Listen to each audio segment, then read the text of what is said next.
right, y'all, let's talk about downshifting with rev match in a manual transmission vehicle. Most questions I get from you guys relate to adding the rev match to downshifting. Now, a few things. You don't ever have to rev match, and rev match is when you are downshifting. Let's say you're going from fourth to third gear and you blip the gas to add the rev match to raise the RPMs. That's not something that you have to do. It really is just preference. Some cars like mine do it automatically, but I turned mine off. Or you can just downshift into the lower appropriate gear without adding the rev match. You'll hear mixed things on it, but in my opinion, I think it's preference and I enjoy doing it. So I add the rev match, especially if you have an exhaust.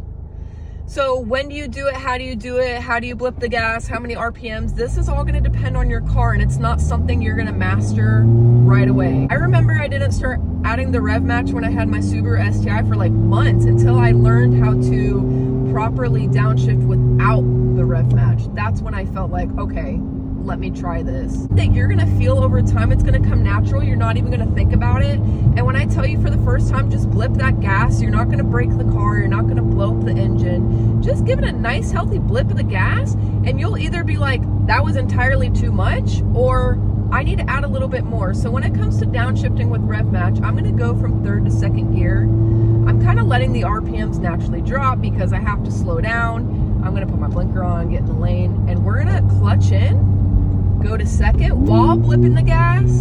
RPM shot back up. When reality, now the light's green, gotta go back to third. But I just wanted to show you guys. So we're in fourth gear, you guys. I'm gonna have to downshift eventually because I'm gonna be coming up to a turn. And typically I like to take my turns in second, but this is a yielded turn, so I might be able to skate away being in third. And the thing about a manual transmission is like you really begin to anticipate when you have to make a turn, because it's not just an automatic where you have a gas and a brake. Here I'm gonna hit the brakes for just a second. We're gonna clutch in, go from fourth to third, and add a blip of gas. We're about 2,500 RPMs. So I blipped at about 500 RPMs up to 3,000. We're gonna go from third to second, again at 2,500 RPMs. I blipped at about 500-600 RPMs, shot it back up. And downshifting with rev match is supposed to make just things be more synchronized, more seamless.